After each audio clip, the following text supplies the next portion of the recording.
بسم اللہ والحمدللہ والصلاۃ والسلام علی رسول اللہ اما بعد۔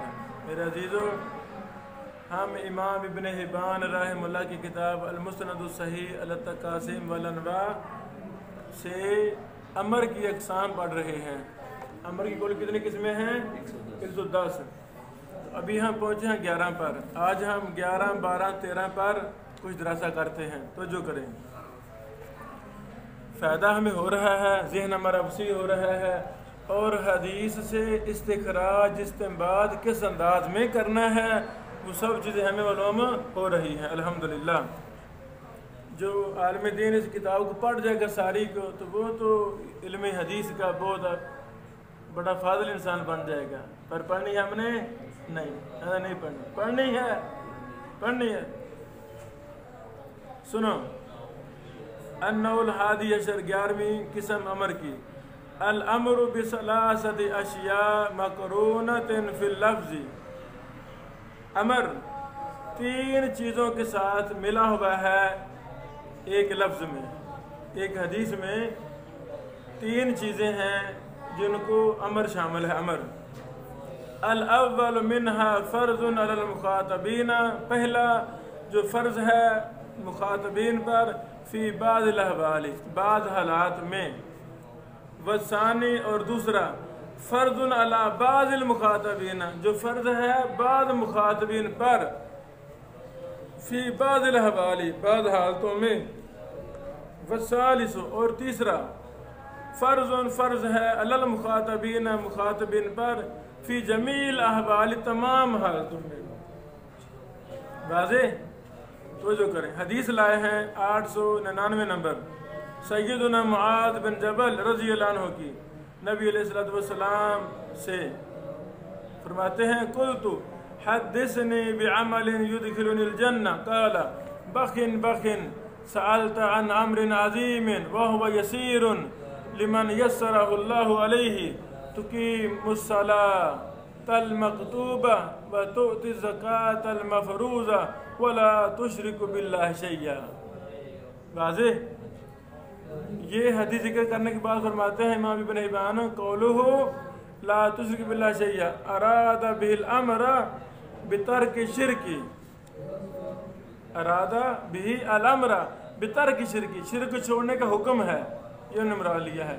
اچھا، اب اس حدیث میں 3 چیزوں کا ذکر ہے، اور اوپر امام صاحب نے وضاحت کر دی ہے کہ ایک وہ ہے جو سارے مخاطبین پر فرض ہے بعض حالتوں میں، دوسری جو بعض مخاطبین پر بعض حالتوں میں فرض ہے، اور تیسری تمام مخاطبین پر تمام حالتوں میں فرض ہے۔ اچھا، 12واں قسم امر کی، 12ویں قسم، الامر باربعۃ اشیاء مقرونۃ فی الذکر۔ پہلے تھا 3 چیزیں ذکر ہیں، اب ہیں 4 چیزیں ذکر ہیں، ملی ہوئی ہیں ایک حدیث میں 4 چیزیں۔ اب اقسام کیا ہے وہاں؟ الاول منہا فرض علی جمیع المخاطبین فی کل الاوقات، تمام اوقات میں تمام مخاطبین پر فرض ہے۔ دوسرا فرض علی المخاطبین فی بعض الاحوال، بعض حالتوں میں فرض ہے تمام مخاطبین پر، اور تیسری فرض علی بعض المخاطبین فی بعض الاوقات، وہ فرض ہے بعض مخاطبین پر بعض اوقات میں، اور چوتھی وارد بلفظ العموم، وارد ہوئی ہے عام لفظ کے ساتھ، وَلَهُ تَخْصِيصَانِ اثْنَانِ مِنْ خَبَرَيْنِ آخَرَيْنِ، لیکن دوسری 2 حدیثیں ان کی تخصیص کر رہی ہوتی ہیں۔ لو جی، اس میں 900 نمبر حدیث لائے ہیں، سیدنا ابو امامہ الباہلی رضی اللہ عنہ فرماتے ہیں، سمعت رسول اللہ صلی اللہ علیہ وسلم وخطبنا فی حجۃ الوداع وهو علی ناقته الجزعاء، لہر دینا، وتطاول فی، اللہ اکبر، علی ناقته الجزعاء وتطاول فی غرز الرحل، فقال ایها الناس، فقال رجل فی آخر الناس ما تقول وما تريد، فقال ألا تسمعون